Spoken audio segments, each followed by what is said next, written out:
Bienvenidos a la clase de ventilación mecánica invasiva en el recién nacido.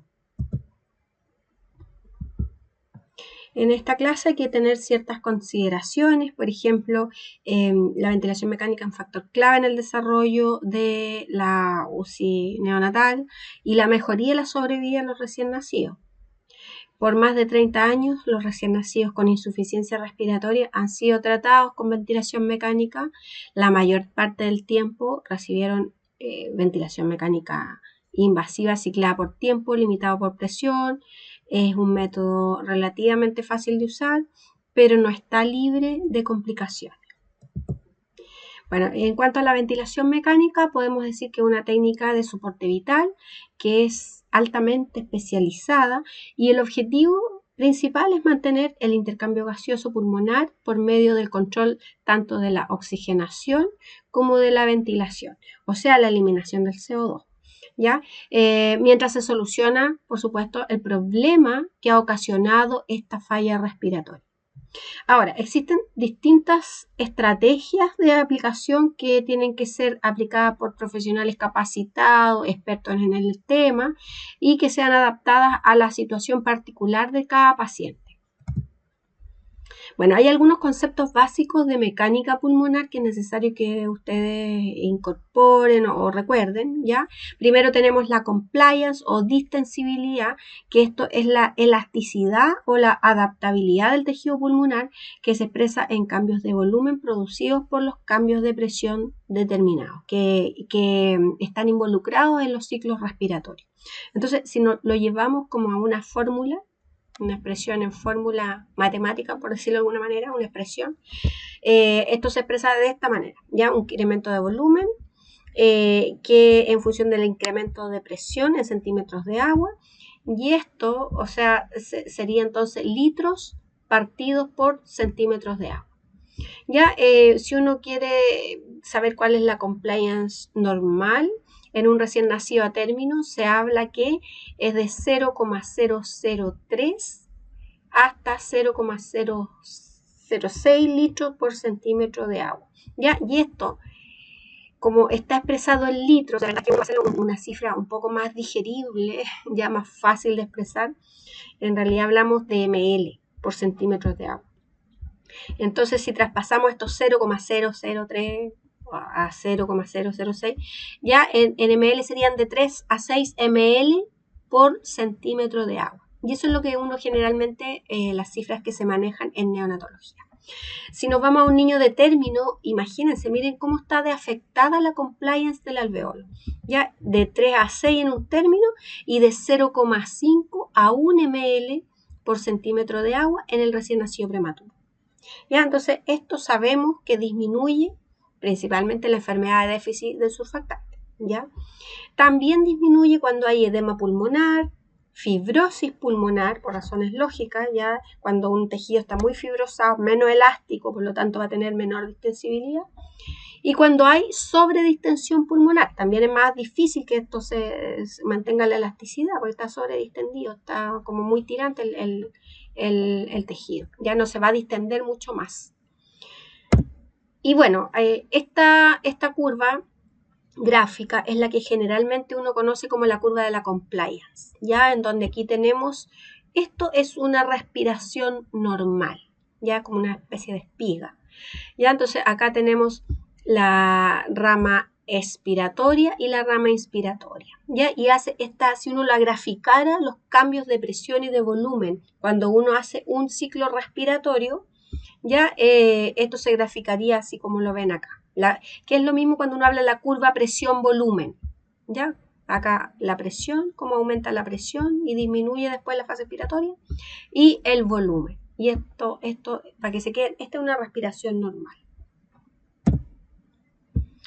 Ya hay ciertas propiedades mecánicas, estáticas, ya cuando uno habla de la distensibilidad, y aquí hay que recordar algunas cosas como más bien de física, ya la ley de Palas, que tiene que ver que la presión es inversamente proporcional al radio, ya por lo tanto si lo aplicamos a un alveolo, como lo tenemos acá al lado, ya entonces a menor radio va a haber mayor presión. Por lo tanto, en una patología tipo, por ejemplo, la membrana hialina, ya, si tenemos una disminución del surfactante, ese alveolo va a tener menos distensibilidad. Por lo tanto, su radio también va a ser más pequeño. Va a ser un alveolo más pequeño tal como lo vemos aquí. Entonces, para poder ventilar ese alveolo, voy a tener que utilizar mayor presión para poder moverlo, porque es más rígido, más difícil de ventilar. ¿Ya? En cambio, si tengo alveolos que son más complacientes, más distensibles, obviamente que voy a necesitar menor presión para poder movilizar el volumen en ese alveolo. ¿Ya? Entonces, se cumple.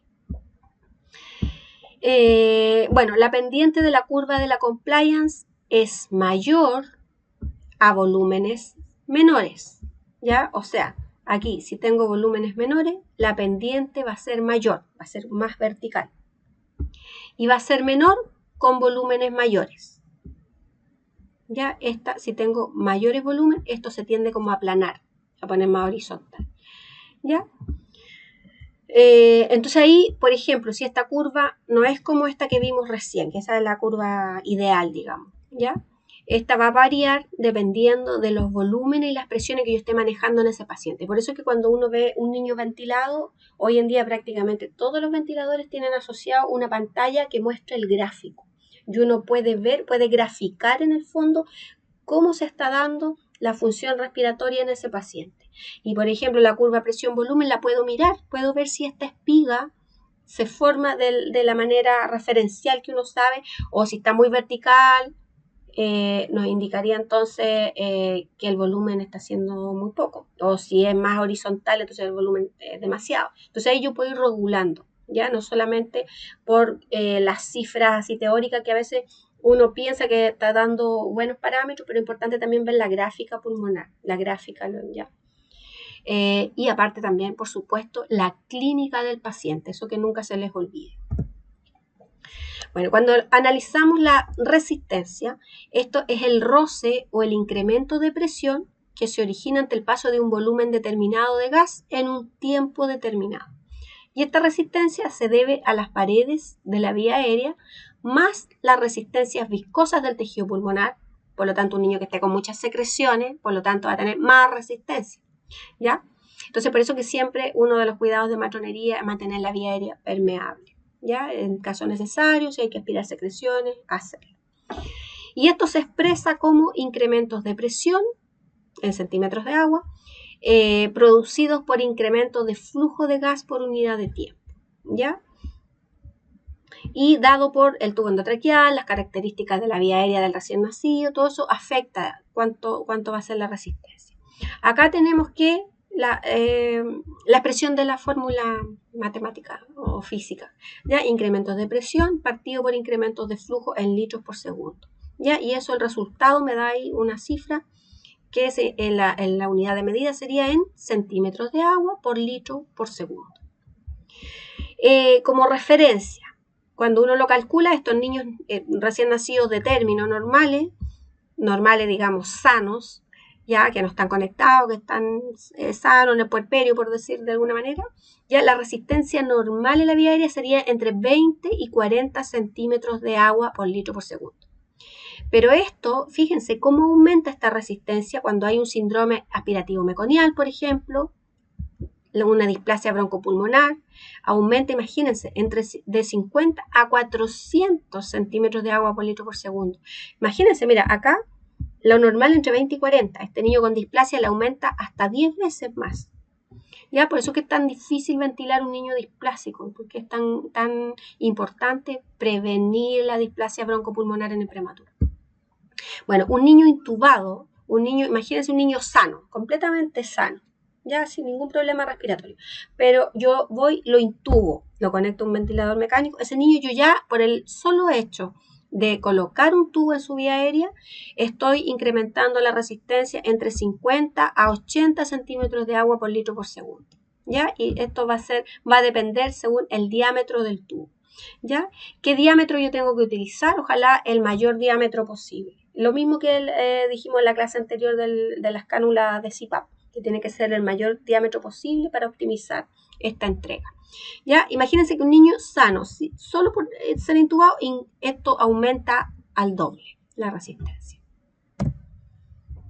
Bueno, respecto a la constante de tiempo, esto se refiere al tiempo necesario para que la presión alveolar alcance por lo menos 2/3 o aproximadamente el 63% del cambio en la presión de las vías aéreas. ¿Cuánto me demoro en que los alveolos, al menos 2/3 de los alveolos, alcancen esa presión? Bueno, existe un equilibrio entre las presiones del sistema al cabo de 3 a 5 constantes de tiempo, ¿ya? Y esto se expresa en esta fórmula que sale acá, ya, en donde la constante de tiempo en segundos es igual a la compliance, que se mide en ml partido por centímetros de agua, multiplicado por la resistencia, compliance por resistencia, ¿ya? Y esto expresado en centímetros de agua por litro por segundo. Bueno, finalmente es necesario un tiempo expiratorio suficiente para permitir un vaciado alveolar completo para evitar la sobredistensión y el escape aéreo, ¿ya? Entonces, uno tan importante como inspirar es también el manejo de la expiración, de modo que uno pueda barrer el CO2 que está en ese paciente, ya no se quede adentro. O si ese alveolo se llega a quedar sobredistendido, en el fondo cada vez se va a ir quedando con un remanente mayor hasta que se produzca el escape aéreo, por ejemplo, ¿ya? Bueno, entonces es importante el manejo de los tiempos, tiempo inspiratorio, tiempo expiratorio, que son parte de los parámetros importantes a programar en un ventilador mecánico. En un recién nacido sano, ya la constante de tiempo ya se da, es un cálculo que ya está hecho, una referencia, aproximadamente 0,15 segundos. En ese tiempo el niño alcanza por lo menos que 2/3 de sus alveolos ya alcancen la presión que yo estoy programando en la vía aérea. Bueno, cuando se usa constantes de tiempo bajas, por ejemplo, en patologías más agudas. Ya, por ejemplo, acá sale el síndrome de distrés respiratorio idiopático, la enfermedad de déficit surfactante. ¿Ya? Y acá uno tiende a usar tiempos inspiratorios más cortos, ya cercano a 1/3, ya no más que eso. Pero cuando yo tengo patologías que no son agudas, son más bien crónicas, donde tengo pulmones con otro tipo de injuria pulmonar, pulmones que tienden a ser más fibrosos, ya más difíciles, con mayor resistencia, por ejemplo, acá yo necesito más tiempo para poder que esos alveolos alcancen la presión que yo requiero.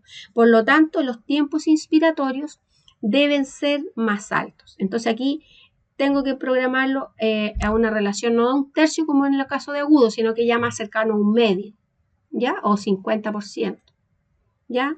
Entonces eso tenerlo presente. Patologías agudas, tengo que programar tiempos inspiratorios más cortos. Patologías crónicas, necesito programar tiempos inspiratorios un poquito más altos, más largos.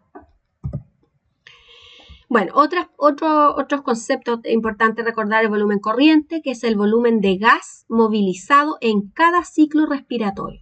Normalmente en un niño de término va a ser entre 5 a 8 cc por kilo, y en un niño de pretérmino es similar, varía un punto menos, digamos entre 4 y 7 cc por kilo. El volumen del espacio muerto es el volumen de gas movilizado en cada ciclo, pero que no realiza intercambio gaseoso, ¿ya? Y suele ser la tercera parte del volumen total. Normalmente es entre 1,5 a 2 ml. Por otra parte, hemos hablado anteriormente este concepto varias veces de la capacidad residual funcional, que es el volumen pulmonar que queda al final de una expiración. ¿Se acuerdan cuando yo les explicaba en la clase de CPAP? Una vez que uno respira, hace la parte inspiratoria, luego elimina el aire, pero ese alveolo, después de inspirar, ¿no es cierto que se infla? Después que se elimina el aire, ese alveolo no queda totalmente arrugado como un globo, sino que queda con un volumen y una presión basal al final de la expiración. Y que eso yo les explicaba que uno es lo que mejora con el CPAP, dándole un poquito más de presión al final de la expiración, cosa que ese alveolo no quede colapsado, sino que quede con ese infladito basal, ¿ya? Y eso mejora esa capacidad residual funcional, que quede con un volumen y una presión dada al final y no quede vacío colapsado. Por supuesto, está disminuido ya cuando hay esta enfermedad de membrana hialina, que es el SDR idiopático, y está aumentado cuando hay atrapamiento aéreo, ya sea por obstrucción de la vía aérea, por ejemplo, pero es importante mantener una vía limpia, mantenerla libre de secreciones, por ejemplo. El volumen minuto es el producto del volumen corriente, ya, menos el volumen del espacio muerto, ya, por la frecuencia respiratoria. Ahora, la verdad es que la mayoría de las veces no se mide el espacio muerto. Y si uno, por ejemplo, al ver cualquier ventilador, la verdad es que los ventiladores hoy en día como que no miden el espacio muerto. Entonces, en realidad, el cálculo se realiza directamente el volumen corriente o volumen total multiplicado directamente por la frecuencia respiratoria, ya, debido a que el volumen del espacio muerto no es conocido. Ya se hace ahí una aproximación. Por otra parte está la relación ventilación-perfusión. Y hay enfermedades que disminuyen el área de la superficie alveolar, como cuando hay un chant intrapulmonar con sangre desaturada, cuando hay atelectasias, obstrucciones de la vía aérea, por ejemplo. Y bueno, cuando hay una disminución del flujo pulmonar. Y aquí es cuando hay estos chant extrapulmonar, donde recircula sangre desaturada sin ventilar, como cuando tenemos pacientes con hipertensión pulmonar persistente.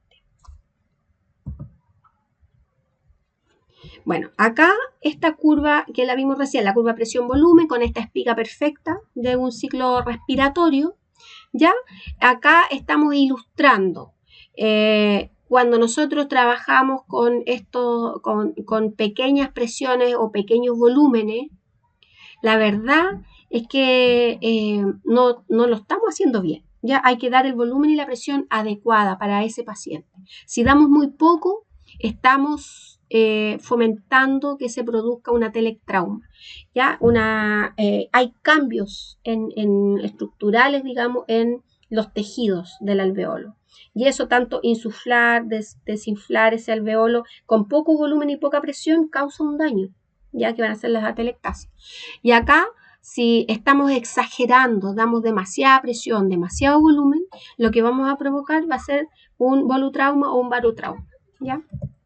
Para que lo veamos un poquito más claro. En esta imagen, acá se ve todo cuando hay esta excesiva fuerza de distensión, ya sea volutrauma o barotrauma, cuando damos mucho. Aquí vemos el alveolo, ya un alveolo, si lo vemos así como en el microscopio. Si insuflamos demasiado, ¿no es cierto?, con mucha presión, mucho volumen, estas paredes empiezan a tener cambios en su membrana, digamos, ¿ya? Hay cambios estructurales, cambios celulares, y hacen que estos alveolos sobredistendidos, ya esa pared empieza incluso a adelgazarse. Entonces, cada vez se hace más delgado hasta que se rompe. Hay una ruptura y se produce un daño acá, ¿ya? Este estrés produce ese daño terrible. En el largo plazo, este alveolo dañado, que está ahí con una ruptura alveolar, que en el fondo después lo que me provoca varios alveolos es un escape aéreo, ¿ya? Un neumotórax o neumomediastino tal vez. Entonces aquí a la larga esto después ya puede que se recupere, pero ya empieza a quedar dañada esta pared celular, toda esta membrana en el fondo. Entonces, y se va engrosando, se va haciendo cada vez más difícil ventilar estos alveolos dañados. Acá, por el contrario, cuando tenemos fuerzas más pequeñas, como lo que yo les decía recién, le damos poco volumen, poca presión, tampoco lo estamos haciendo bien. Lo que hace también es un estrés sobre esa membrana alveolar, ¿ya? Y empiezan a haber cambios epiteliales, endoteliales de las células, se empiezan a acomodar sus superficies de otra manera, en donde hay señales mecánicos, hay cambio en el citoesquelético, en los canales para que den paso a los iones, ¿ya? Y hay toda una cascada inflamatoria, ¿ya? Entonces hay una infiltración celular, se produce edema pulmonar, ¿ya? Entonces toda esta inflamación también hace que se produzca lo que conocemos como atelectrauma, ¿ya? Y estas membranas engrosadas, ¿qué va a provocar? Que va a ser más difícil, el doble, el triple más difícil, que haya un intercambio gaseoso, porque es muy difícil que el aire atraviese esta pared engrosada para salir o para ingresar, que salga el CO2, que ingrese el oxígeno, ¿ya? Entonces, hace más difícil este contacto con los capilares y que haya el intercambio gaseoso, ¿ya? Entonces, a la larga, también se hace crónico y tenemos estos alveolos difíciles de ventilar también en el largo plazo. Bueno, tanto el daño por un exceso de presiones y volumen como una falta de presiones y volumen me provocan lo que hoy en día el concepto más grande, hablamos de biotrauma alveolar. Ya acá si agrandamos vemos todo lo que estábamos hablando recién, ya se empiezan a destruir estas células de la membrana, ya se producen daño en los canales, también los canales de los iones, hay infiltración, hay disfunción del surfactante o del poco surfactante que existe si estamos en un prematuro. ¿Ya? Hay una fibroproliferación, esta cascada inflamatoria produce que aumenten las fibras, entonces por eso es que el tejido se pone más fibroso, entonces el que se fibrose hace cada vez más difícil ventilar este alveolo, va a ser menos distensible, va a disminuir la compliance, vamos a necesitar cada vez más presiones para poder insuflar y hacer el trabajo respiratorio, ¿ya? Dijimos, hay edema, y la formación de esta membrana hialina en el caso cuando hay déficit surfactante, ya, bueno, hace más difícil este contacto con los capilares y la permeabilidad hacia el capilar para que se produzca efectivamente el intercambio gaseoso. Bueno, algunas indicaciones genéricas de la ventilación. ¿Cuándo está indicado? Cuando hay hipoxemia y o hipercapnia, ya que hay que tener súper claro cuáles son los objetivos gasométricos. Y entonces acá los gases arteriales ya no es tema, ustedes tienen que manejar cuáles son los parámetros normales de los gases arteriales, ¿ya? Y de acuerdo a eso yo interpreto, tengo un paciente con hipoxemia, con hipercapnia, ¿qué es lo que tengo que hacer? ¿Ya? Y bueno, cuando estos problemas persisten tras la administración de oxígeno y desobstrucción de la vía aérea, ya lo que me queda es ventilar. También la ventilación mecánica está indicada en situaciones clínicas de origen pulmonar o extrapulmonar en las que existe un trabajo respiratorio muy aumentado con riesgo de fatiga y de apnea, ¿ya? Entonces también hay que conectar. Y por otra parte, cuando hay un intercambio gaseoso comprometido por falta de estímulo central o capacidad muscular disminuida, ya como es el caso, no sé, cuando un niño sano, por ejemplo, un feto sano de término, y la madre sometida a una cesárea de urgencia con anestesia general, ya ese niño probablemente está en riesgo de sufrir una depresión anestésica del centro respiratorio. Por lo tanto, no va a poder gatillar por sí mismo las respiraciones, o sea, su esfuerzo respiratorio se va a anular por efecto de las drogas, ¿ya? Entonces acá lo que nos queda para ese paciente sería conectarlo hasta que cedan los efectos de las drogas, la anestesia general que recibió la madre. Ya la capacidad muscular disminuida sería, por ejemplo, estos niños prematuros extremos, ya que tal vez pensemos en un ideal, aunque tengan todo bien, todo ya, pero su capacidad muscular es demasiado pobre. Hablamos anteriormente de las diferencias que tiene el diafragma de un prematuro con un niño de término, ¿ya? O todos los músculos accesorios, imagínense, están muy inmaduros, por lo tanto no tienen la fuerza, la capacidad muscular para hacer la insuflación. Entonces acá este niño probablemente vamos a tener que ayudarlo conectándolo a un ventilador mecánico, ¿ya? O a lo más de repente sí.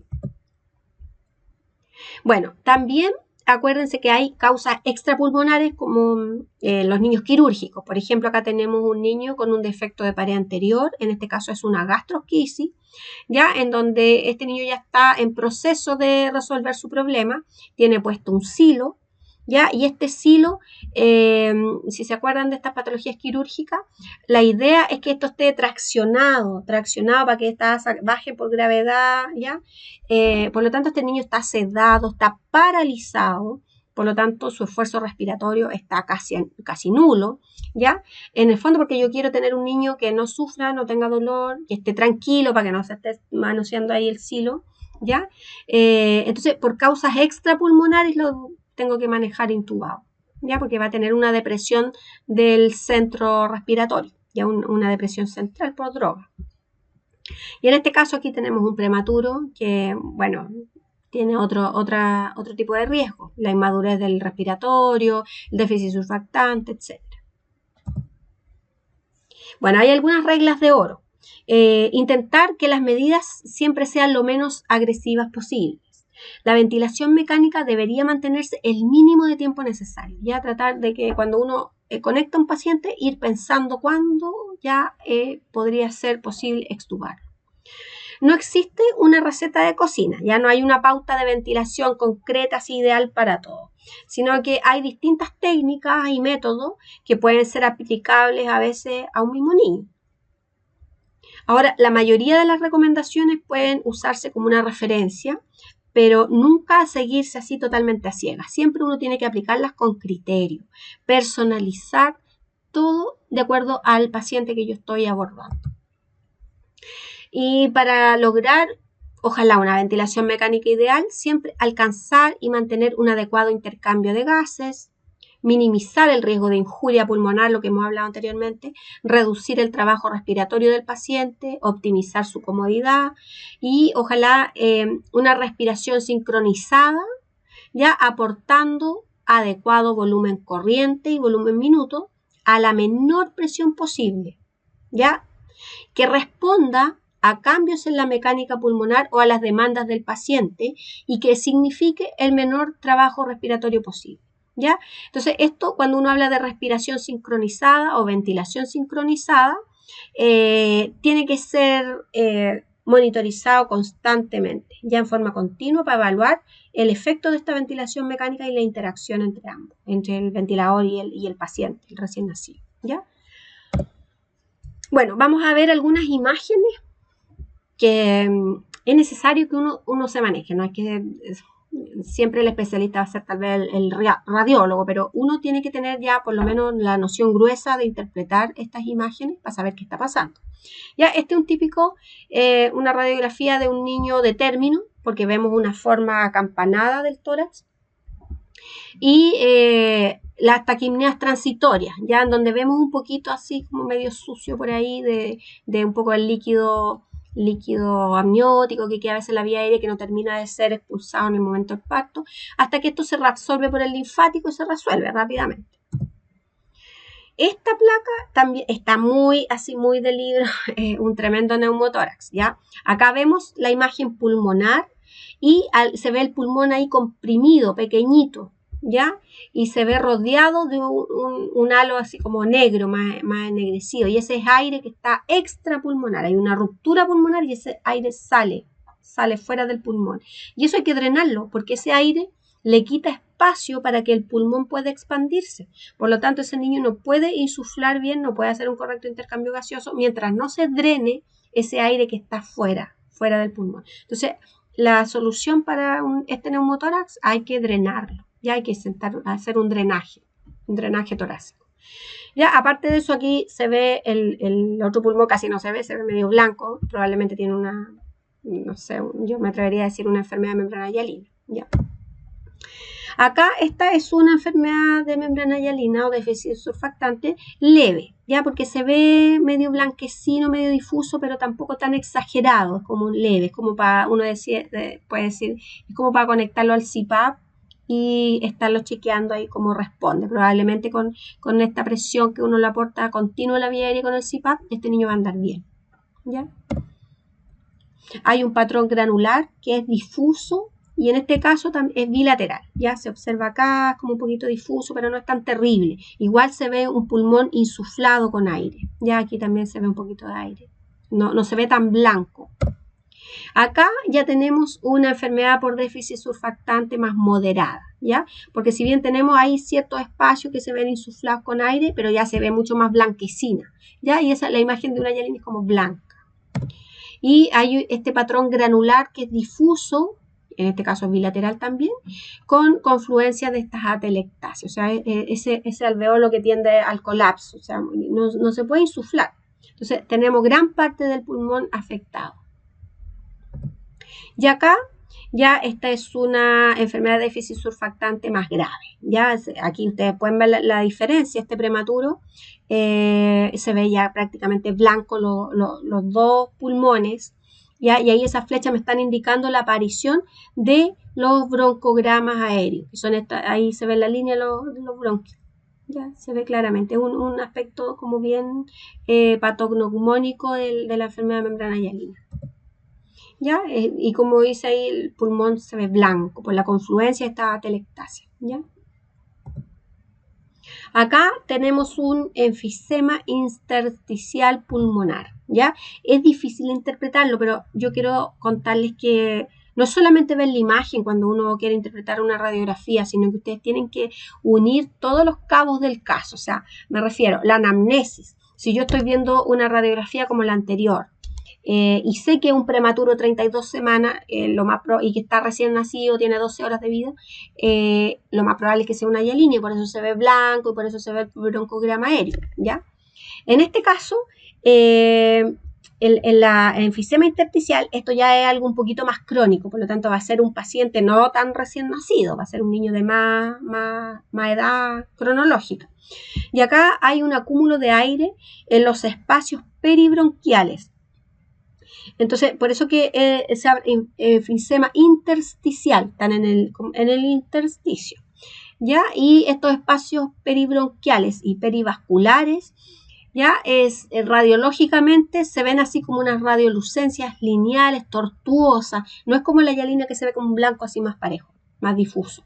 Acá se ven, esta es más tortuoso, se irradian ciertos hilos, el resto del pulmón, ¿ya? Y obviamente que voy a tener una historia para atrás de un niño tal vez medio dañado, comprometido, ¿ya? Y eso me hace una mejor interpretación. Acá tenemos un enfisema intersticial, también esto que es así como, no es tan difuso, sino que es como más tortuoso el parénquima que uno observa. Y además este niño tiene un neumotórax acá basal, no sé si se fijan, basal izquierdo. Acá, fíjense que este niño también es de término. Fíjense en la forma acampanada del tórax, ¿ya? Y yo me atrevería, si es con meconio, probablemente es de término o posttérmino, ¿ya?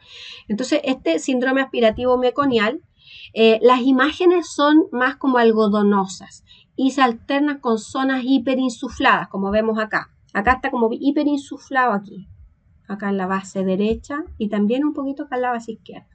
¿Ya?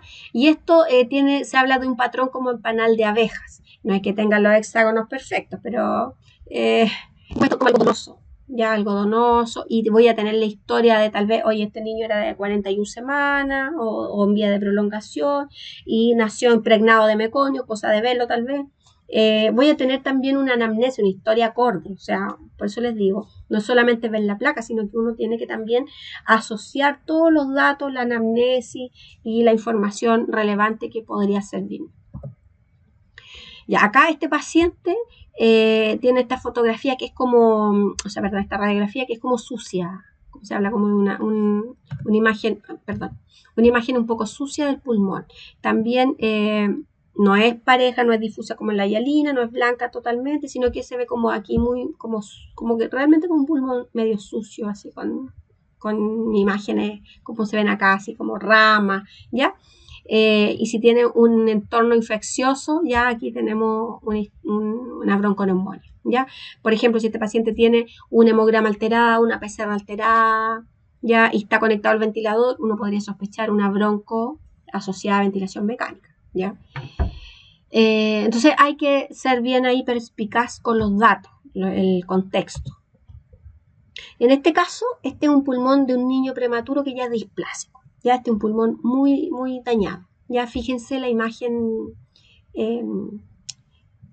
realmente dañada, fibrosada, zonas muy blancas, así pequeñas zonitas así muy, muy blanquecinas, con esta otra zona más oscura.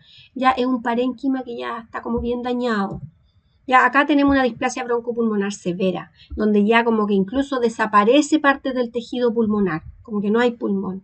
Ya esa o sea, no es que desaparezca el pulmón, sino que este pulmón no está funcionando, es no funcional, es como tener un trozo de fibra ahí que no funciona. Entonces se ve ya, esto es muy severo, ya el daño que se produce a la larga. Entonces, para que tengan súper presente que uno tiene que ser muy medido, muy graduado en la cantidad de oxígeno que le damos al niño, en cómo manejamos la ventilación mecánica, hay que ser pero muy, muy exacto los parámetros, la cantidad, la FiO2, ya muy, muy personalizado, porque si le damos mucho, le damos poco, se producen este tipo de daños tisulares. Acá tenemos una hemorragia pulmonar, ¿ya? Y bueno, yo sé que a esta altura tal vez puedan encontrar difícil cómo diferencio una patología de otra, pero bueno, acá vamos a tener un niño que tal vez al aspirarle el tubo vamos a ver que tal vez hay estrías de sangre, ¿ya? Y si le tomamos una radiografía y coincide con una imagen parecida a esta, ya hay una hemorragia, ¿ya? Entonces acá hay una opacificación difusa en ambos parénquimas, porque por la hemorragia, ¿ya? Y más si vamos asociando cabos, por ejemplo, cuando se producen las hemorragias pulmonares. Acuérdense que uno de los efectos adversos del surfactante, sobre todo en pacientes que requieren más de tres dosis o incluso excepcionalmente una cuarta que casi nunca se utiliza, ¿ya? Son niños que mientras mayor dosis requieren, más riesgo tengo de que se produzca una hemorragia pulmonar, ¿ya? Ahora, que se produzca una hemorragia pulmonar es un evento grave, ya un efecto adverso muy grave. Incluso hay un porcentaje de letalidad en esta ocurrencia. Bueno, yo les hablaba anteriormente de los objetivos gasométricos, que hay que tenerlos súper claros. Ya en el recién nacido de pretérmino, la presión parcial de oxígeno, uno puede, orientarse un poquito con la hipercapnia permisiva, en donde podría darle un poquito más chance, más permisibilidad de que la oxemia baje de 60, se tolera hasta 50, ¿ya? La saturación también, me puedo aguantar hasta bajo 90, no sé, 88, no más que eso. Ya pensando también en esto de que el oxígeno es nocivo, ya entonces tengo que graduar, darle el oxígeno justo. Entonces, ya máximo, ¿no? 88. Hay algunas personas que cuestionan esto de la hipercapnia permisiva, dicen que si somos muy permisivos con los prematuros, si bien vamos a disminuir tal vez la ocurrencia de displasia broncopulmonar. Actualmente hay cohortes en estudio, sobre todo en países con más recursos como Estados Unidos, en donde han seguido estos niños prematuros en el futuro, ¿ya? Y estos niños que recibieron terapias ventilatorias con hipercapnia permisiva, dándole más espacio a ser más tolerante con los gases, digamos, y no darle tanto oxígeno, qué sé yo. Si bien resultó bien la parte respiratoria, pero han tenido problemas del espectro autista o trastornos del aprendizaje después a futuro. Ya son estudios que están en proceso, todavía no se finalizan, son de larga data, por eso digo que hay que tener hartos recursos para seguir una corte por muchos años, ¿ya? Pero ahí está todavía en proceso ver si realmente la hipercapnia permisiva nos jugaría en contra en ese sentido. ¿Ya? Y bueno, acá también se tolera una PCO2 un poquito más alta. Ya sabemos que el rango normal es entre 35 y 45, pero acá se podría tolerar hasta 55 inclusive. ¿Ya? Más que 55, ya les decía yo en otro momento que presiones parciales de CO2 sobre 60 ya hay un riesgo aumentado de hemorragia intracraneal. Y siempre esto de la hipercapnia permisiva con un pH mayor a 7.25. Si el pH es menor de 7.25, yo no le tengo que exigirle los gases normales, ¿ya? En un recién nacido de término, la presión parcial de oxígeno puede oscilar entre 50 y 70, la saturación le vamos a exigir más porque ahí a un niño de término no tiene los riesgos del prematuro, debiera saturar mayor a 92 por lo menos. Y una presión parcial de CO2, ahí lo podríamos también poner permisivo hasta 55 milímetros de mercurio, ¿ya? Considerando la hipercapnia permisiva. Ya, acá lo que yo les hablaba, la forma del tórax. Acuérdense que un niño pretérmino tiende a tener esta forma más de pera, ya en el tórax, pulmonar, digamos. En cambio, un niño de término tiene una forma un poquito más acampanada.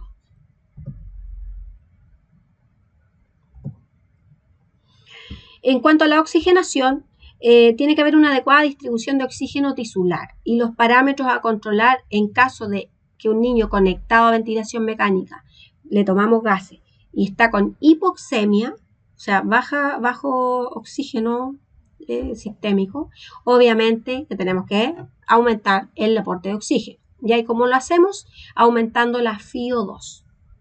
Si no nos resulta con el aumento de la FiO2, tendríamos que aumentar el volumen pulmonar. ¿Ya? ¿Y cómo aumentamos el volumen pulmonar? Tendríamos que aumentar la presión media en la vía aérea.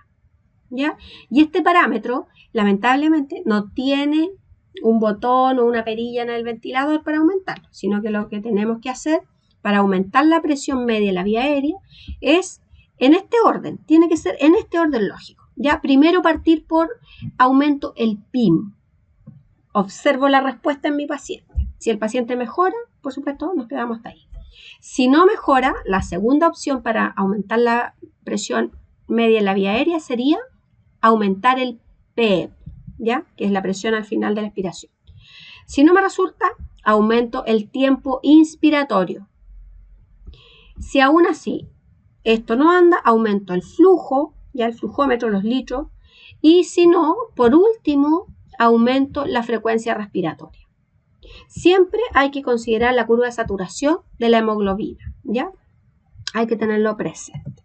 Ahora, cuando nos referimos a la ventilación, esto quiere decir la eliminación de CO2, se relaciona con la ventilación alveolar, el volumen minuto, y esto depende a su vez del volumen corriente, ¿ya? Y la frecuencia respiratoria. Entonces, a mayor volumen corriente y frecuencia respiratoria, menor CO2 acumulado.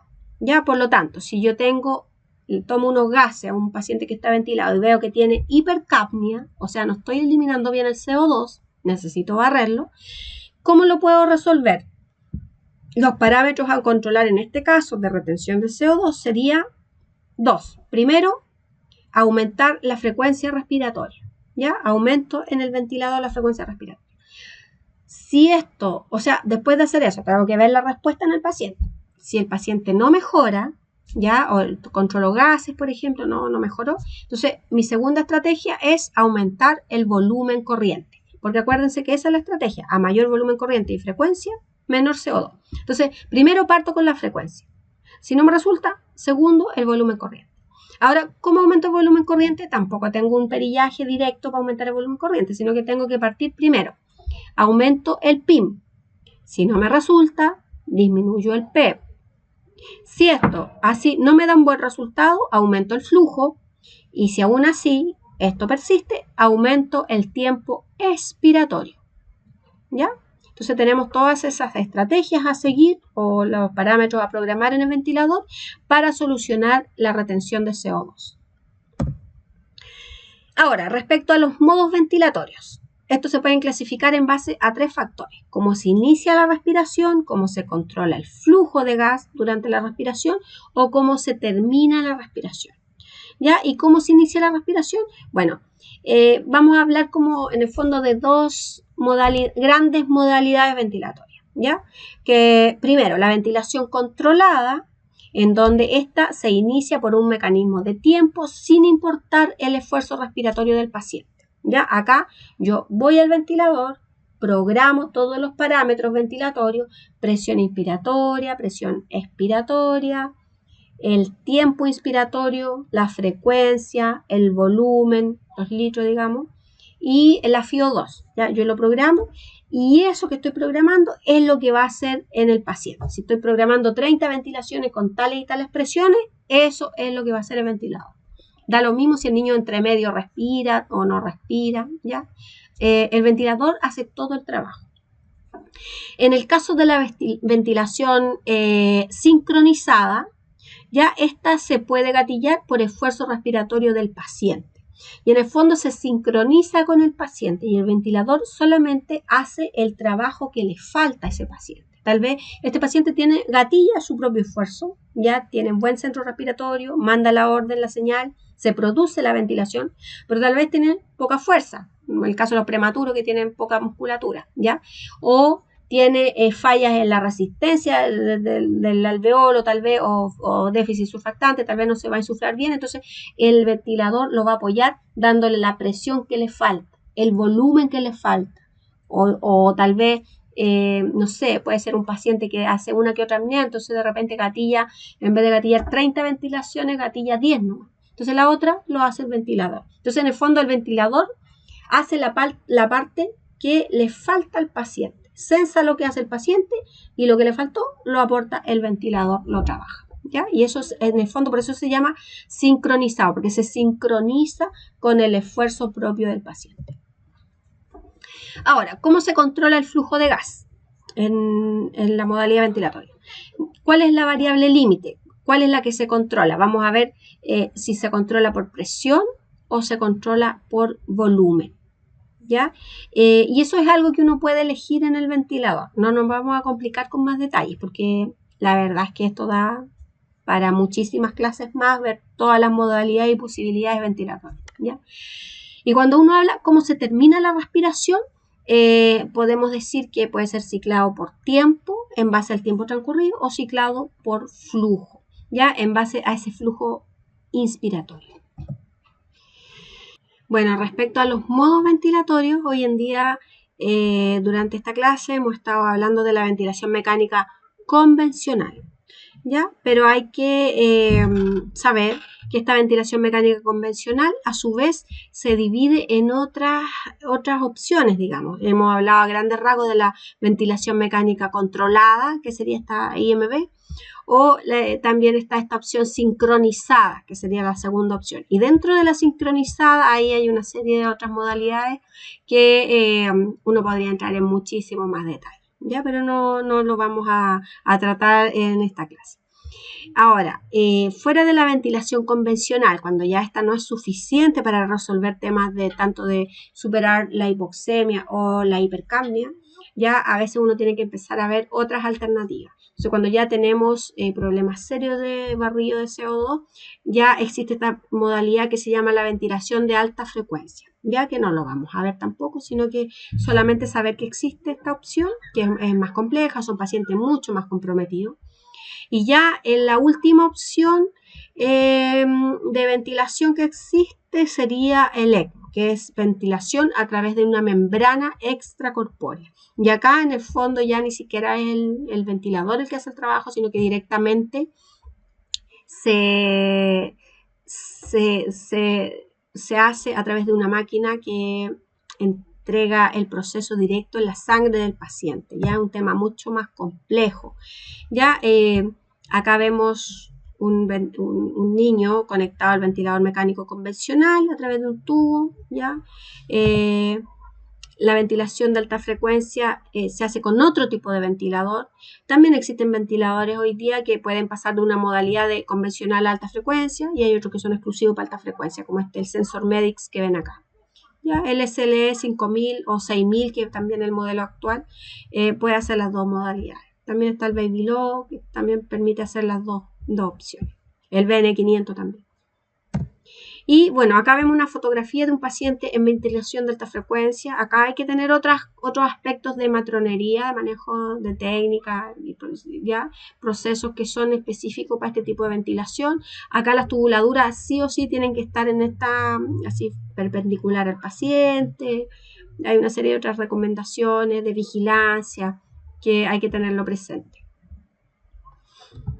En el ECMO, que yo les decía, acá ya el trabajo se hace con la sangre directamente, ¿ya? Hay que tener un acceso central, ¿ya? A través de la vena yugular y acá se insertan, digamos, estas conexiones en donde el niño se extrae la sangre que no está haciendo el intercambio gaseoso correcto, porque el pulmón por alguna razón no está funcionando correctamente y ya no se puede resolver a través de la ventilación convencional ni la ventilación de alta frecuencia. Entonces, se extrae esa sangre, ¿ya?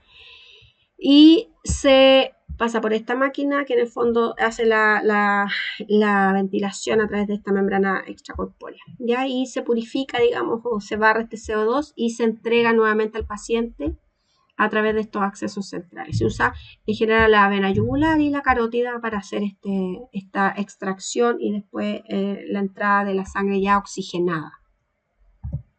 Mientras tanto, el paciente de todas maneras, a pesar de que la oxigenación se hace directo en su sangre, ya igual un ventilador convencional se mantiene durante todo el proceso haciendo un trabajo pulmonar, manteniéndolo activo, digamos, pero no es funcional para oxigenar, digamos, sino que solamente para mantener la mecánica y que no hayan efectos nocivos o de atrofia, por ejemplo, por no uso. Y todo esto, un ECMO ya requiere un enorme despliegue de recursos económicos, humanos, etc. ¿Ya? Este es un paciente que está ahí conectado, como les decía yo, mientras está conectado al ECMO, ya en donde se oxigena, les decía yo, directamente la sangre del paciente. Este paciente se mantiene conectado a un ventilador mecánico que hace como un trabajo pulmonar simbólico, digamos, para mantener la mecánica pulmonar, ¿ya? Esto, en Chile hay muy pocos cupos con ECMO. Se supone que son pocos los pacientes en el fondo que llegan a esto, a esta complejidad.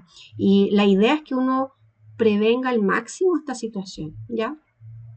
También tienen una cierta tasa de sobrevida. Hay algunos niños que no sobreviven al ECMO, no lo resisten y igual fallecen en el proceso. ¿Ya? No hay cupos en el sistema público, salvo el que empezó hace poco, hace como un año atrás recién, en el hospital Roberto del Río. Ya, estoy hablando, me refiero a pacientes neonatales, ¿ya? Antiguamente, primero el hospital que empezó con el tema del ECMO es el Hospital de la Católica, en donde tienen 4 cupos, pero no siempre están operativos porque no siempre tienen personal entrenado que tenga esos 4 cupos operativos. A veces funciona a la mitad, los 2 cupos, y falta gente para poder operar los otros. ¿Ya?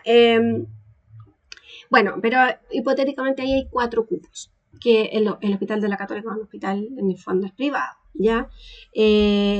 Pero al ser el único centro el que partió con esto, en el fondo esos cupos se manejaban a nivel nacional, ya había ingresar del sistema público, privado, quien lo requiriera.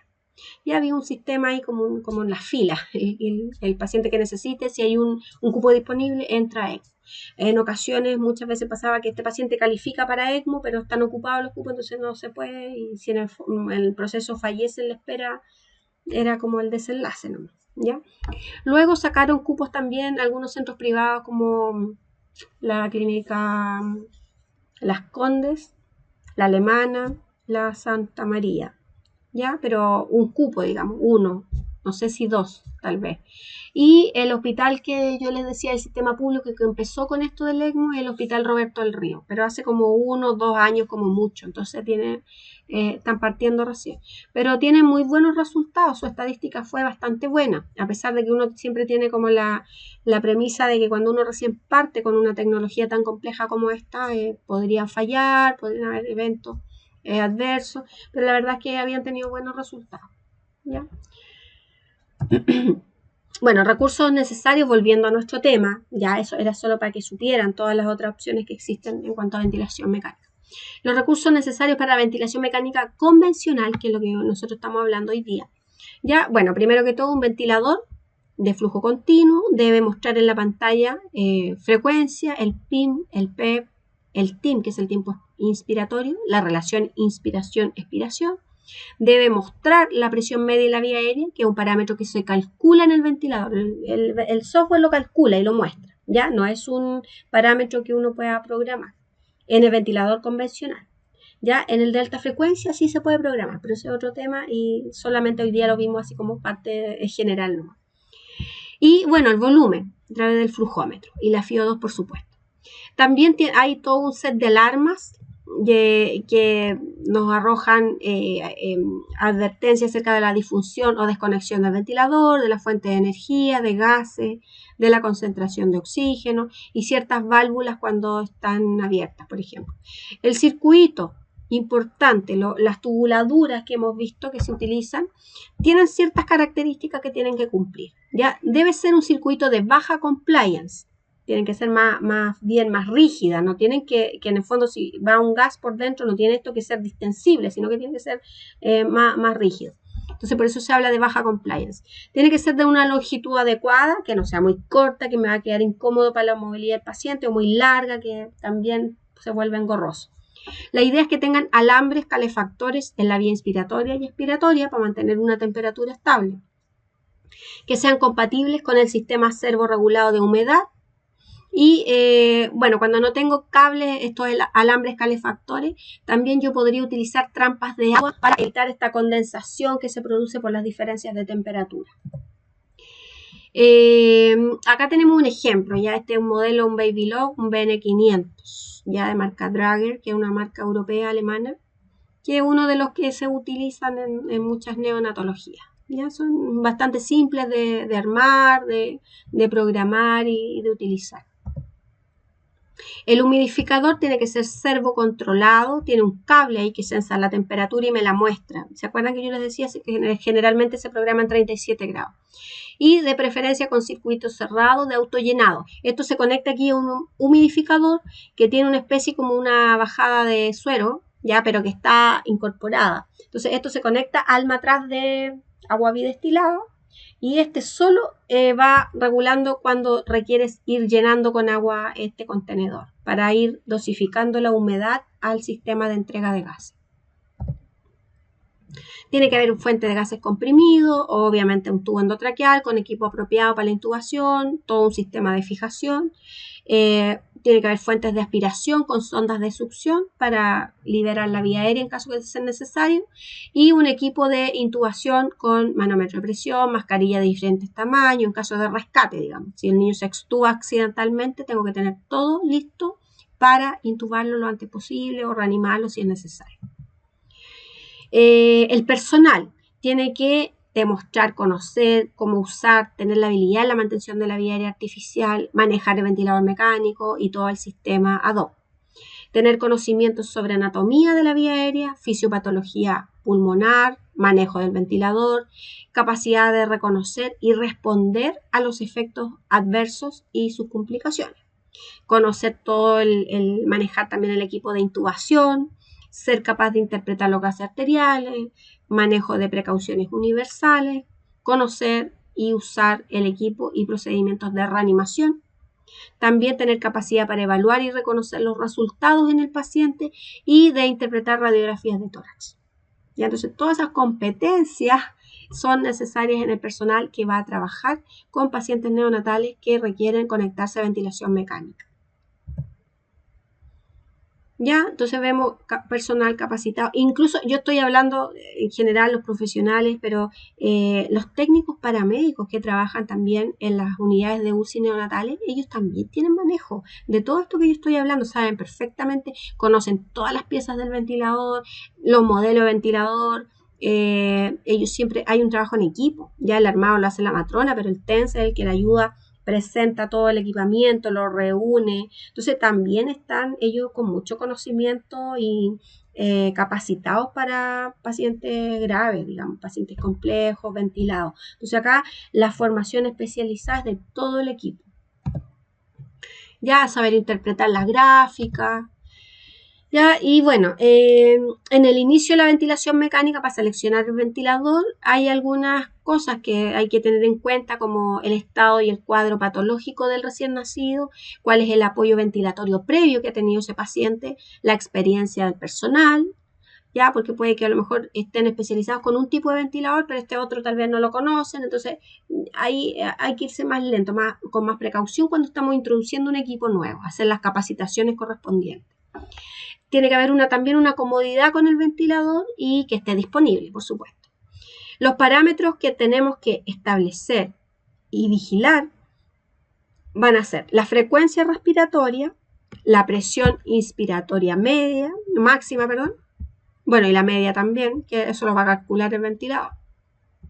La presión expiratoria al final de la expiración, el PEP. También la razón inspiración-expiración, que eso es un parámetro que no lo programamos, sino que lo arroja el ventilador, igual que la presión media en la vía aérea, que es la que está acá abajito. La velocidad de flujo, la temperatura, la humedad. Bueno, en la evaluación física siempre mantener la observación, el estado respiratorio, el color, la frecuencia respiratoria, si hay movimientos torácicos. Acuérdense que incluso en reanimación uno evalúa para ver si la efectividad de la ventilación, mirar directamente si hay movimientos torácicos. La auscultación es, por favor, es clave y fundamental. Auscultar la entrada de aire, que sea bilateral en todos los campos pulmonares. Si hay presencia de secreciones, donde ya la entrada de aire no está limpia, sino que se va a escuchar como una especie de burbujeo, ya como cuando hierve una olla, no sé, pero ya algunos autores lo refieren así, como ese burbujeo cuando hay secreciones en la vía aérea. Observar directamente el tubo endotraqueal, si oscilan secreciones o si está limpio la entrada de aire. También observar la condensación de agua en las tubuladuras, ya, y retirarla. O si hay algún desplazamiento, por ejemplo, en el tubo, porque si se desplaza, el riesgo es que el niño se extube en el fondo, y ese tubo, si está desplazado, hay que chequear bien si está bien ventilado, o tal vez si el desplazamiento ya es una extubación. Entonces, esa extubación accidental hay que corregirla y intubarlo de nuevo. Bueno, en cuanto al funcionamiento del equipo, las indicaciones del chequeo en forma rutinaria cada 2 a 4 horas en cada atención. En el fondo uno tiene que estar chequeando al paciente, evaluando, haciendo toda esta supervisión. Antes de obtener muestras para análisis de gases, por supuesto, también tengo que observar todo lo que sucede, tanto en el ventilador como en el paciente. Después que realizo ajustes ventilatorios, modifico parámetros, también tengo que evaluarlo. Y ante cualquier deterioro agudo de la condición del paciente, o en cualquier momento en que el funcionamiento del ventilador sea cuestionable. Si yo veo que, oye, esto está sonando raro, está disparando alarmas, etcétera, tengo que chequear, ya que es lo que sucede. La vigilancia no invasiva incluye monitor de frecuencia cardíaca, de respiración, monitorizar la presión arterial y, por supuesto, la oximetría de pulso.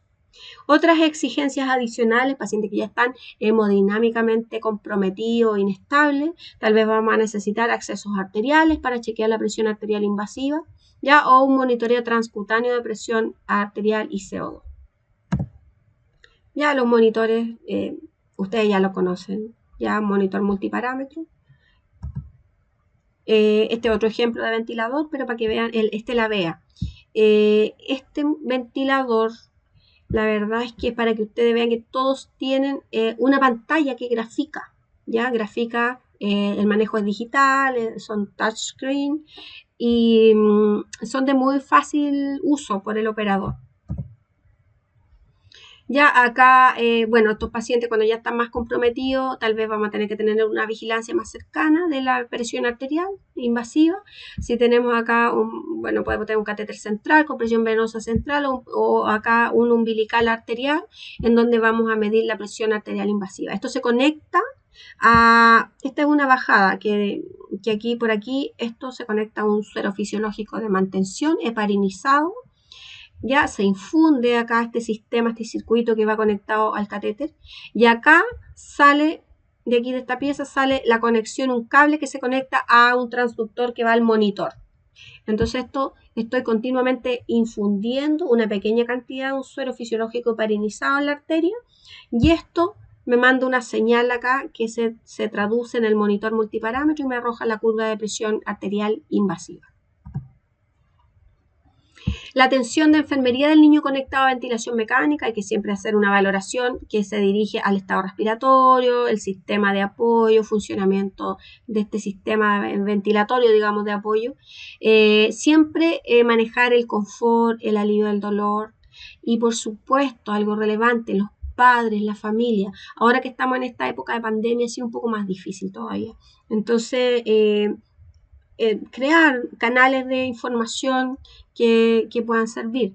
Ya en muchos hospitales se han habilitado WhatsApp, ya redes sociales para el manejo de la información, ya que no se puede asistir de forma presencial. Ya se han permitido un poco más permisos en cuanto a las fotografías de repente o videos a veces en donde se les envía a los padres, cosa que puedan tener un nexo más cercano con sus hijos.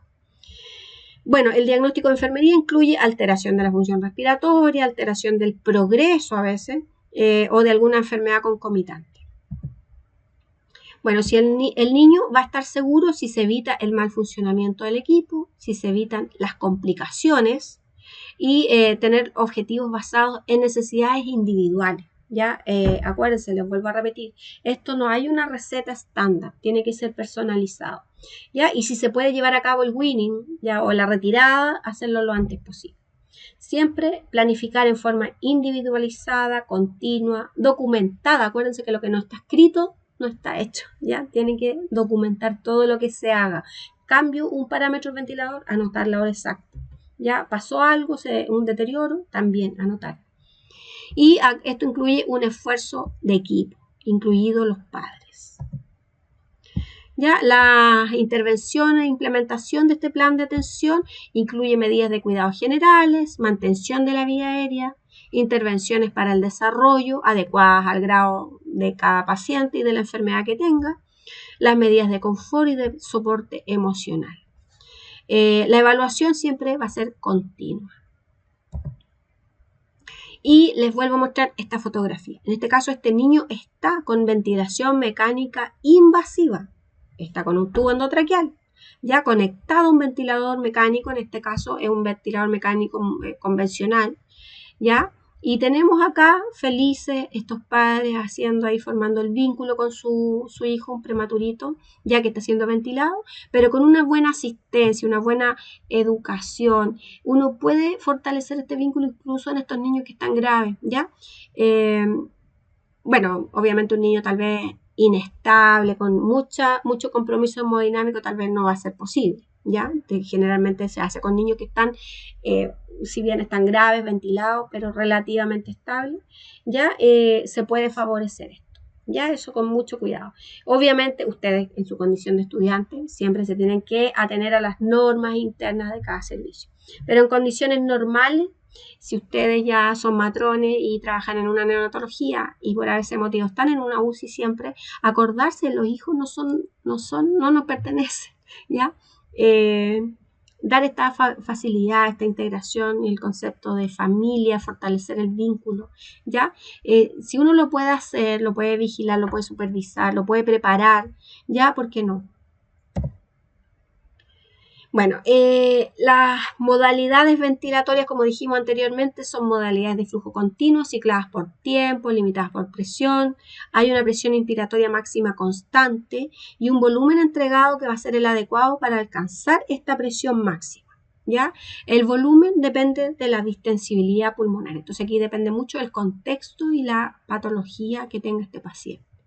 Ya siempre la presión inspiratoria máxima es ajustada por el operador. Ya, esos parámetros a programar en estas modalidades ventilatorias, ya lo mencionamos anteriormente, pero el flujo en donde uno se utiliza entre 6 a 8 litros con extremos de 5 a no más de 10. ¿Ya? Los flujos altos, acuérdense, estimulan un reflejo paradójico, ya pudiendo provocar un barotrauma y un volutrauma, como lo explicamos al principio. Los flujos muy bajos producen atelectrauma, también lo conversamos. El PIM, ya en la presión inspiratoria máxima, es necesario para lograr una adecuada expansión del tórax, la parte inspiratoria, ¿ya? Y el volumen corriente aumenta en relación al aumento del PIM. ¿Ya? Entonces, el volumen corriente esperado en prematuro es de 4 a 7 cc por kilo y en un niño término, acuérdense, dijimos que era de 5 a 8. Siempre, por favor, evitar el volutrauma y el atelectrauma. El caso del PEP, este permite un adecuado reclutamiento alveolar, también ya lo hemos hablado, ¿no es cierto? Mejora la capacidad residual funcional. Cuando tenemos PEP excesivos, se reduce el volumen corriente, produce ese efecto, ¿ya? Reduce el volumen corriente, minutos y también la distensibilidad. El PEP es 4 veces más potente que el PIM, o sea, pequeños descensos en el nivel del PEP permiten mejorar la ventilación. Siempre los cambios son mucho más graduales que en el PIM. ¿Ya? Siempre hay que chequear el volumen corriente. No es recomendable, la verdad, en neonatología usar PEP mayor a 6. Yo se los había dicho en algún momento. Más que 6 yo no he visto.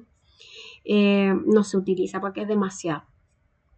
Un PEP inicial de 5 centímetros de agua ya en general es suficiente en la mayoría de los casos. El tiempo inspiratorio. En pacientes agudos, vuelvo a repetir, se recomienda usar tiempos inspiratorios cortos, ¿ya?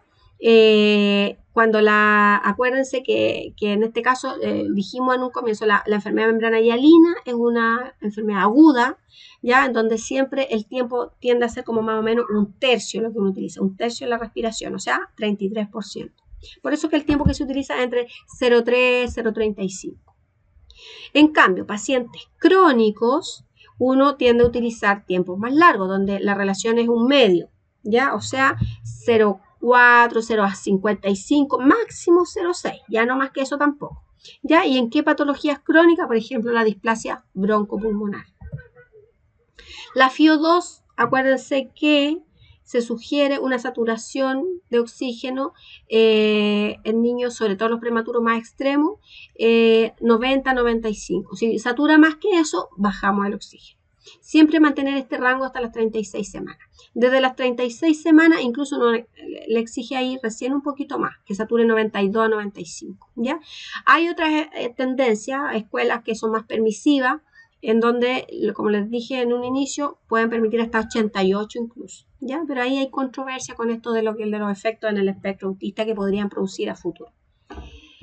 Bueno, en cuanto a la frecuencia respiratoria, ajustar la frecuencia según los gases arteriales. Si necesitamos barrer más CO2, tal vez necesitamos más frecuencia respiratoria en el ventilador mecánico, ¿ya? Y ahí hay que ir chequeando personalizadamente. La hipercapnia permisiva nos permite un winning más rápido, reduce el daño pulmonar, está asociado a una tendencia en la reducción de la displasia broncopulmonar, pero falta evidencia que confirme estos beneficios a largo plazo. ¿Ya? No está asociado a daño cerebral, los valores mayores de 60 milímetros de mercurio en la PCO2, por supuesto que ahí ya hay riesgo de perder la autorregulación cerebral y producir hemorragia intracraneal. Por eso solamente hasta 55 es lo que como que uno permite ya en el nivel de la PCO2. Entonces, puntos claves, saber si el niño tiene una patología aguda o crónica, porque eso me va a definir algunos parámetros como el tiempo inspiratorio. Si el peso es mayor o es menor de 1000 gramos, porque acá los prematuros de muy bajo peso de nacimiento, ya ahí tenemos que chequear bien cuáles son las modalidades más recomendadas. Medir la frecuencia del recién nacido es importante. Ya siempre chequear, no solamente con lo que dice el monitor, sino que realmente uno chequear, así contar en un minuto. Calcular también el tiempo del ciclo ventilatorio, la relación inspiración-expiración. Y en el manejo de enfermería, por supuesto, hay cuidados del ventilador y del circuito, ya que el ventilador esté realmente conectado a la red de gases, el armado del circuito, siempre emplear una técnica aséptica, guantes estériles, circuito estéril, eso debe ser así, no hay otra opción. El equipo de fleboclisis para llenar el humidificador también, ojalá de autollenado, usar un agua bidestilada idealmente de 1000 cc, el armado de acuerdo al modelo, ahí varía un poquito, pero el estándar es bien similar. Verificar siempre el adecuado funcionamiento del ventilador. Uno cuando lo enciende no lo coloca directamente al paciente, primero lo setea, lo programa y le pone un pulmón de prueba, que viene así como estéril. Si no tengo de esos pulmones de prueba, se usa un guante estéril por último para sellar el sistema, programarlo, y una vez que lo tengo todo programado, funciona perfecto, ahí recién lo conecto al paciente. Ya siempre proteger la esterilidad del sistema para minimizar el riesgo de IAS asociado a ventilación mecánica. Los circuitos no se cambian con una periodicidad determinada. Antiguamente se cambiaba una vez a la semana, pero la verdad es que las evidencias acerca de IAS dicen que solamente hay que cambiarlo SOS, en caso que haya una contaminación accidental o si cambio el ventilador por otro, para cambiar la modalidad ventilatoria quizás, ya, pero no de rutina, no se cambia. Siempre utilizar agua destilada estéril, ya baja, todo tiene que ser estéril. Ya si tengo dudas con la esterilidad del producto, lo cambio, abro otro. Y evitar la condensación de agua en las mangueras del ventilador. Eliminar el exceso de agua si fuese posible.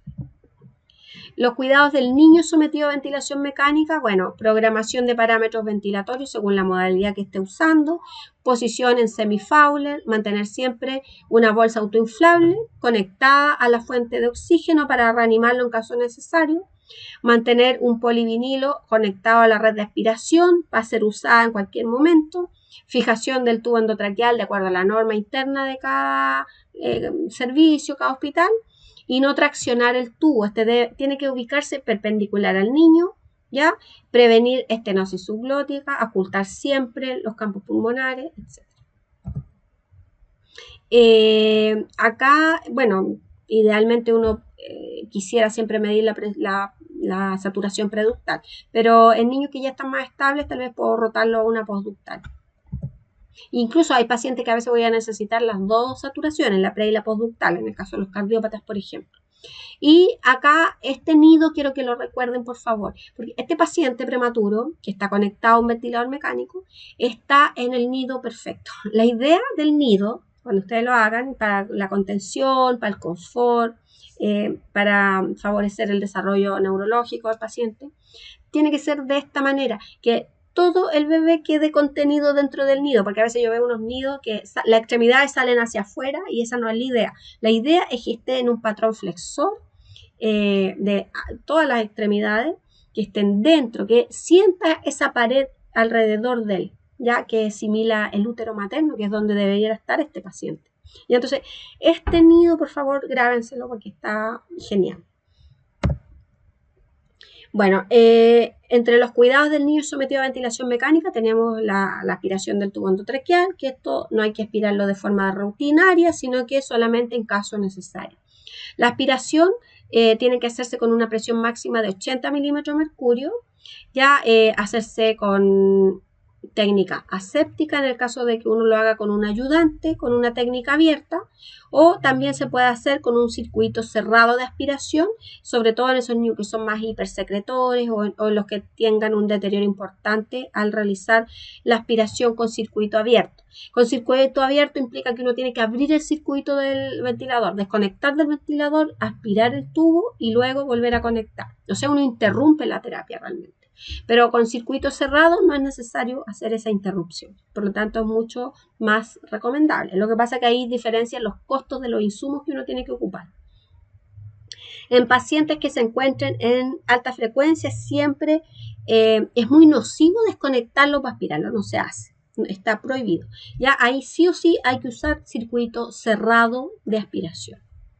El cambio del sistema de aspiración cerrado no se realiza también en forma periódica, sino que según el fabricante se supone que se puede dejar conectado entre 24 y 48 horas.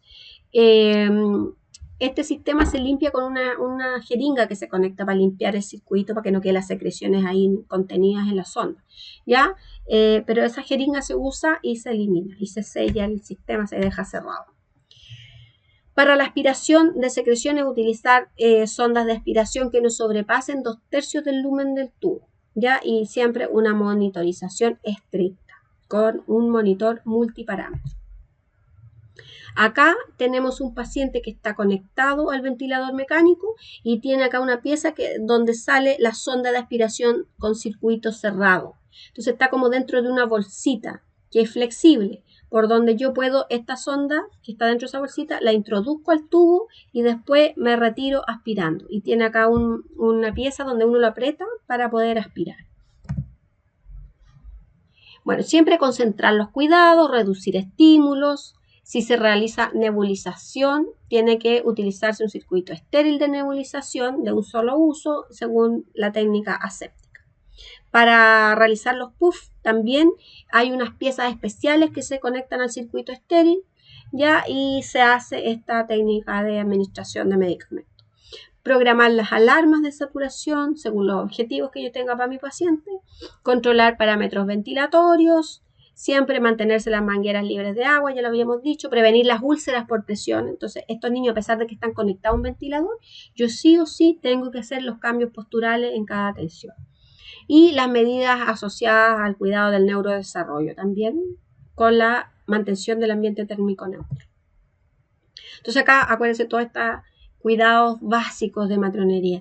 Ya rotar el sensor, si lo dejo ahí para siempre, me va a causar una quemadura. Y si tenemos este niño prematuro con esa piel que es muy delgada, muy frágil, vamos a tener estas lesiones en la piel. Acá este niño, por ejemplo, está contenido en un nido perfecto también, ¿ya? No está supino, está lateral, pero está perfectamente en una línea media lateralizada, ¿ya? Está regio. Bueno, para el neurodesarrollo existen estos cubreincubadoras, fabulosos, ¿no es cierto? Tenerlos en un ambiente un poquito más oscuro, disminuir el estímulo lumínico. Estas incubadoras geniales que tienen estos cubreincubadoras que son como unas tapitas que la mantiene totalmente más oscura, ¿ya? No he visto acá, la verdad, todavía, en Chile. Ya afuera sí. Bueno, y hay una serie de diagnósticos de enfermería que ustedes pueden realizar en los pacientes que están conectados a ventilación mecánica. Y eso después ustedes lo ven con detalle. Muchas gracias.